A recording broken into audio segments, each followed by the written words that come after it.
Саламатсыздар ма? Бүгін сіздермен I+ білім беру орталығы бүгін сіздермен F-жұмысқа арналған екінші тестті талдаймыз. Бірінші сұрақ, сіздерде бірден мән бересіздер. Уақыттың жартысы деп айтылған, яғни уақыттың бірінші жартысы, уақыттың жартысы десе, мына формуланы қолданасыздар. Сан мәндерін орнына қоясыздар, сіздерде 15 метр секунд шығады. Жауапты қарайсыздар, онда жауап жоқ, бірақ километр сағатпен берілген бар екен.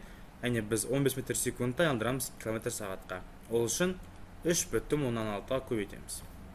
Жауабымыз В бұл. Екінші есеп импульстің сақталу заңы. Массасы 40 кг арба 4 метр секунд жылдамдықпен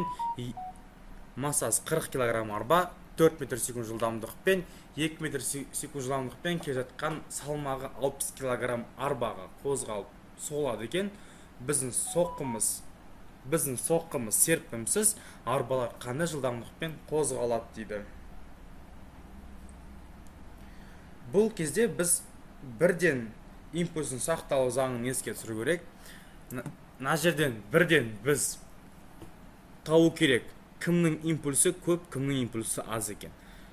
40-ты 2-ге көбейтсек көп па, 2-ні 60-ға көбейтсек көп па екен білу керек. 40-ты 4-ге көбейтсек бізде 160 шығады, 60-ты 2-ге көбейтсек бізде 120 шығады.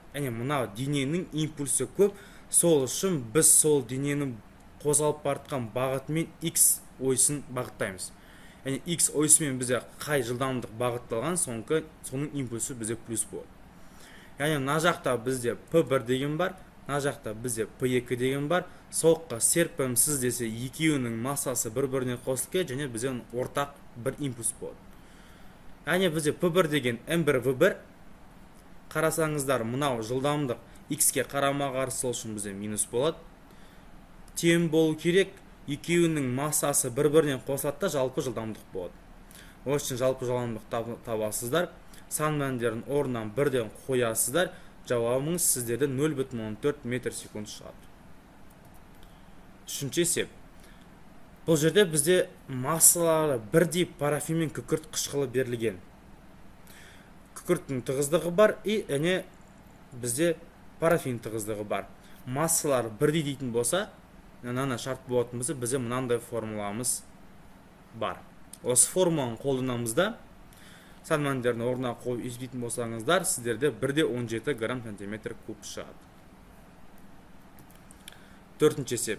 Серпе 12 кг жүк үлгенде ұзындығы 12 см болған, егер 150 ньютон мен сықсақ, оның ұзындығы 5-25 см-ге тең екен. Серпенің бастапқы ұзындығы қандай? Осы жерден бізде алдыңғы бірінші варианттағыдай дәл сол формуланы қолданамыз. Алдымен қатаңдық табамыз. K1 M1 G бөлінген дельта X1. K2-міз M2 G бөлінген дельта X2. Бір серпе қатаңдықтар бір-біріне тең. Мына жерде M2G менде беріліп тұр 150 деп. Ал мына жақтағы менде 12 килограммды көбейтсем 10-ға, мына жерде менде 120 шығады. Дельта X-ті аламыз. Біз егер серпені созатын болсақ, білесіздер, X1 азайтылған X деп аламыз. Егер 150 ньютонмен сықсақ дейді, яғни сығатын болсақ, біздің бастапқы ұзындығынан алып тастаймыз соңғы ұзындықты. Мынау біздің X1, мынауымыз бізде X2. Сан мәндерін орнына қоясыздар. Мына жерде бірден 120 мен 150-ді бір-біріне қысқартып, 4 пен 5 алдым. Мынауымыз бізде 30-ға қысқарады деген сөз. Осы жерден мынаны крестик формуласымен бір-біріне көбейтіп, мынандай формуланы алдым. Осы жерден белгісіздерді бір жаққа, санарды бір жаққа жинайсыздар. Жауап 9 сантиметр болады, немесе 0,9 дециметрге тең. Бесінші есеп. Бізде судың үстіндегі бөлігіміз 40 метр куб мұз бізде суда жүзіп жүр екен. Осы жерден сізге су астындағы көлем тапсын дейді. Мына жерде бізде мынандай формуламыз бар еді. Көлемге байланысты тығыздықты, дененің тығыздығын бөлеміз сұйықтың тығыздығына, яғни мұздыкін бөлеміз суға. Мұздың тығыздығы 900, судың тығыздығы бізге 1000-ға тең. Енді осы жерден біз екеуінің 100% көбейтсек, бізде 90% шығады. 90% деген бізде ол судың астындағы бөлек екен. Яғни бізде қалған бөлек судың бетінде. Бізде айтылған 40 метр куб судың бетінде жүзіп жүр дейді. Яғни бізде ол бүкіл мұздың 10%-ін құрайды. Яғни біз осы жерде мынандай формула өрнектеуге болады. 90%-іміз бізде белгісіз көлем, ал 10% бізде 40 метр кубқа тең. Осы x табасыздар, жауабыңыз сізде 360 метр куб шығады. Жауабымыз Б. 6-шы есеп. Бұл жерде поршеньге байланысты, биіктік пен күшке байланысты мынандай формулаңыз бар. Мына жерде индекс жаттап алыңыздар. X бір индексімен берілсе, ол кішкентай поршеньге қатысты. Екі индексімен берілсе, бізге үлкен поршеньге қатысты. Осы жерде F 2-ін сұрап тұр, яғни үлкен поршеннің күшін сұрап тұр екен. Табатын болсаңыздар F1H1 бөлінген F2. 500 көбейтілген 13 бөлінген 5, жауап 1300 ньютон шығады. 7-ші есеп. Көлемі 5 дециметр куб шарды суға батырылған. Оған әсер ететін кең күшті қандай дейді. Алдымен мына жерде көлемді біз ауыстыру керекпіз. Бізде 1 дециметр куб тең болады 1/-3 дәрежесі метр кубқа. Архимед, мына жерде бізде негізі Архимед күшін сұрап тұр. Архимед күші ρ/g. Бізге суға бататын болса, тығыздық, бізде судың тығыздығын аламыз, ол бізге 1000-ға тең. Сан мәндерін қоясыздар, жауап шығады сіздерде 50 ньютон. 8-ші есеп. Мына жерде сіздерде осы трактордың орындалған жұмысын сұрап тұр екен. Жұмыстың формуласы бізде F көбейтілген S. Бірақ мына жерде сіздерде F беріліп тұр 25 килоньютон, S-ті біз басқалай аламыз. F көбейтілген жылдамдық көбейтілген уақыт деген формуласы бар S-тің. Бірақ мына жерде тағы да бір өзіміздің бір қиыншылығымыз бар. Жылдамдық километр сағатпен берілген, оны айналдырамыз метр секундқа, яғни 3,16-ға бөлеміз. Яғни жылдамдығымыз бізде 2 метр секундқа тең. Уақыт өзгертеміз секундқа, 10 минут деген бізде 600 секундқа тең. Сан мәндерін орнына қоясыздар, жауап шығады 30/6 дәрежесі джоульға. Немесе 6 дәреже бізге үлкен М дегенді береді, мега джоуль дегенді береді. Жауабымыз Д болады. 9-ші есеп. Мына жерде бізде алдыңғы бірінші варианттағы дәл сол есеп екен. Яғни қуат берілген, mgh бөлінген Т, осы массаны табысын дейді. Яғни массаны табатын болсақ nt бөлінген gh, сан мәндерін орнына қоясыздар, 3,12 тонна шығады. Мынауда дәл бірінші варианттағыдай қатанып табасыздар, жұмыстың формуласына қоясыздар, жауап 1,5 джоуль шығады. 11-ші есеп. 50 см квадрат ауданы бар цилиндрге 2 литр су құяды. Түбінде қысым қандай дейді. Мына жерде бізде қат денелер қысым формуласын қолдануға болады. F-ті бөлеміз S-ке.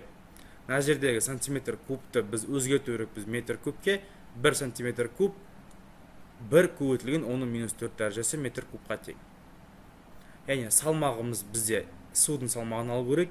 2 литр болса, есіңізде болсын, 1 литр 1 килограммға тең. Тек қана суға ғана қатысты. 2 литр дегеніміз 2 килограмм болады. Ал F дегеніміз бізде ол mg. 2-ні көбейтеміз 10-ға, бөлеміз 50/4 дәрежесіне, жауап 4 көбейтілген 10-4 дәрежесі паскаль шығады. 12-ші есеп. Сіздерде пәкті сұрап тұр, пәктің формуласы mgh бөлінген бір толық жұмысымыз. Осы сізге сол толық жұмыс сұрап тұр екен, яғни ол сізде мына формула А толық. А толық табатын болсаңыздар mgh көбейтілген 100% бөлінген пәк. Сан мәндерін орнына қоясыздар, сіздерде 100 килоджоуль деген жауап шығады екен. 13-ші есеп. Су сорғыш 4 сағатта 40 метрге 72.000 литр су көтереді екен. Су сорғыштың қуаты қандай дейді.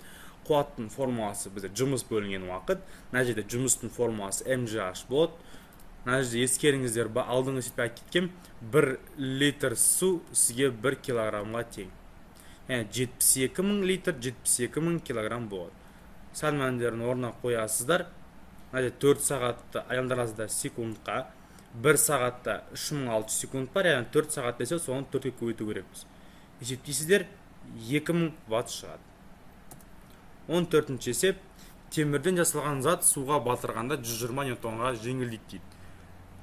Осы заттың судағы салмағын тапсын дейді. Темірдің тығыздығы 7800 кг метр куб. Мына жерде бізде 120 ньютонға жеңілдейді десе, бұл бізде Архимед күшін береді. Және бізде Архимед күшінен көлемді табылайық. Көлемді табатын болсақ, F Архимед бөлінген ρ G. Мына жердегі ρ суымыз болады. Яғни 120-ны бөлесіздер 1000 көбейтілген 10-ға, яғни суға батқан дененің көлемі 12-10-3 дәрежесіне тең. Енді осы жерден біз темірдің өзінің нақты массасын тауып алайық. Ол үшін масса темір тығыздық көбейтілген көлемге, темірдің тығыздығы 7800, көбейтеміз көлеміне шығады 93,16 кг. Немесе 936 ньютонға тең.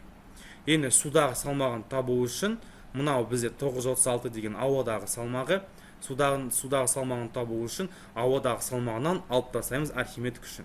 Алатын болсақ, бізде 816 ньютон шығады. 15-ші есеп, 50 джоуль жұмыс жасау арқылы серппен 5 см-ге созады екен. Ал 20 см-ге созу үшін қажетті жұмыс тапсын дейді. Біздің формуламыз бар. Серппеге байланысты К дельта X квадрат бөлінген 2. Осы жерден қатаң табылайық, когда бізге 50 джоуль жұмыс жасағанды 5 см-ге созылған кездегі. Қатаң табатын болсақ, бізде 4000 ньютон шығады. Енді дәл осы формулаға тек қана дельта X-ке 20 см-ді қоямыз. Ескеріңіздер, 1 см 1/10-2 дәрежесі метрге тең. Сәл мәндерін орнына қоясыздар, жауап шығады сіздерде 800 джоуль. Осымен тесттеріңіз аяқталды. Сау болыңыздар.